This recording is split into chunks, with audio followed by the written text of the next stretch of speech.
ஓ, என்ன? வாடகை பணம். அது எப்படி? சொல்லிட்டு வந்த ஒரே நாள்ல இவ்வளவு பணத்தை ரெடி பண்ணிட்ட? அப்ப எங்க கிட்ட காசே இல்ல, நாங்களே ரொம்ப கஷ்டப்படுறோம், நீங்க எங்களை பார்த்து சொல்றதெல்லாம் போய் அப்படி இப்படின்னு சொல்லிட்டு இருந்தீங்க. பணம் கையில இருந்தா எங்க கண்டுபிடிச்சிடுவாங்களோன்னு மூஞ்சி அப்பாவித்தனமா வச்சுக்கிட்டு பணத்தை அப்படியே கொண்டு போய் பேங்க்ல போட்டுட்டு புருஷனும் பொண்டாட்டியும் நாடகம் ஆடி இருக்கீங்க. அப்படிதானே? விவரமான ஆளுங்க தான். ஐயோ, அப்படிலாம் இல்லங்க. பெண்ணு எப்படி? அது அது வந்து என்னன்னா, என் புருஷன் உங்ககிட்ட கொடுத்துட்டேன்னு சொன்னது இந்த பணம் தான். இது மாடியில வச்ச பணமாச்சே, எப்படி இவ கையில? ஆனா அவரு கொடுக்கவே இல்ல, மறந்து பேண்ட் பாக்கெட்லயே வச்சுட்டு போயிட்டாரு. அப்போ நாம பணத்தை வச்சது இவ புருஷன் பேண்ட்ல தானா? வந்ததுல இருந்து அவனுக்கும் நமக்கும் 7.5 இருக்கு. ஏதோ ஒரு ஞாபகத்துல உங்க புருஷன் கிட்ட கொடுத்துட்டு தான் அவரு சொல்லிட்டாரு. அவர் மேலதான் தப்பு, அதுக்கு நான் மன்னிப்பு கேட்டுக்கிறேன். ஏண்டி, உனக்கு எவ்வளவு இது இருந்தா பணத்தையே கொண்டு வந்து கொடுக்காம அதை என் புருஷன் கிட்ட கொடுத்ததா சொல்லி நீயும் உன் புருஷனும் என்னமா ஆட்டம் போட்டீங்க? விட்டா இவரை போலீஸ்ல கூட புடிச்சு கொடுத்திருப்பீங்க போல. அப்ப அந்த பேச்சு பேசினீங்க. இப்ப யாருக்கும் தெரியாம பணத்தை கொண்டு வந்து கொடுத்துட்டு சாரி கேட்டா எல்லாம் சரியா போயிடுமா? அதான் நான் உங்ககிட்ட சாரி கேட்டுட்டேனே, வேற என்ன பண்ண முடியும்? இதையே நான் பண்ணியிருந்தா நீ சும்மாவா விட்டுருப்ப?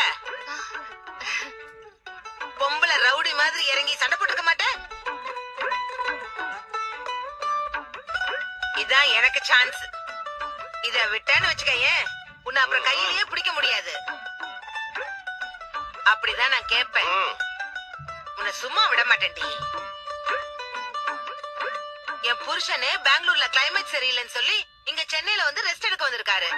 அவரை போய் கேவலம் இந்த வாடகை பணத்தை எடுத்துட்டாரு அது இதுன்னு பேசி இந்த மனுஷனை ஃப்ராடு, திருட, சோத்துக்கே வழி இல்லாத அன்னக்காவடி பையன் டுபாக்கு ஒரு ரேஞ்சுக்கு பில்டப் பண்ணி அவர் மனசை கஷ்டப்படுத்திட்டேல்ல.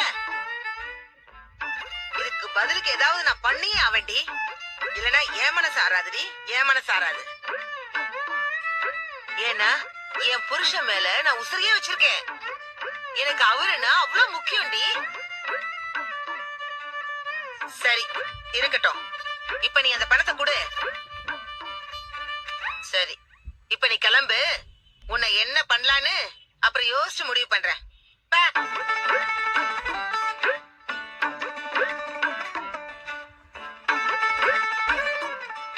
டார்லிங், நீயாடா பேசுன?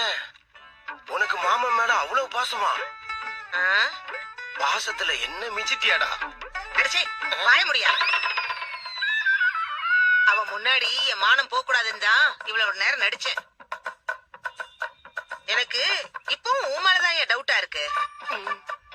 ஏன்னா அந்த பையன் சந்துரு உன்ன மாதிரி பொய் சொல்றவனோ இல்ல குடிகாரனோ கிடையாது. அவன் கண்டிப்பா பொய் சொல்லிருக்க மாட்டான். கண்டிப்பா அவன் பணத்தை கொண்டு வந்து உங்ககிட்ட கொடுத்திருப்பான். அதுல நீதான் ஏதோ டுபாக்கூர் வேலையை பாத்திருக்க. அத உன் மூஞ்சிய பார்த்தாலே தெரியுதியா? என்ன டார்லிங், அப்ப நீ என்ன நம்பலையா? யோ, அப்ப மட்டும் இல்ல, அப்போ இப்போ எப்பவுமே சரி, உன்னை நான் நம்பவே மாட்டேயா? அந்த பொண்ணு என் வீட்டுக்காரர் தான் பணத்தை கொடுக்க மறந்துட்டாரு சொல்லுது. ஆனா நீ என்ன நம்ப மாட்டேங்கிறிய? ஓ டார்லிங், நான் ரொம்ப ஹர்ட் ஆயிட்டேன். யோ, செட் ஆகலையா? இந்த மூஞ்சி உனக்கு செட்டே ஆகல. இந்த ஓவர் பெர்ஃபார்மன்ஸ் தான் உன் மேல எனக்கு டவுட் வர காரணமே. வந்து எனக்குன்னு வாட்ச பாரு, போய் வேலையை பாரியா. நாம கொஞ்ச நாள் கூட இல்லைன்னதும் இவ என்னமா டெவலப் ஆயிட்டா? முன்ன மாதிரி ஈஸியா ஏமாத்த முடியாதோ?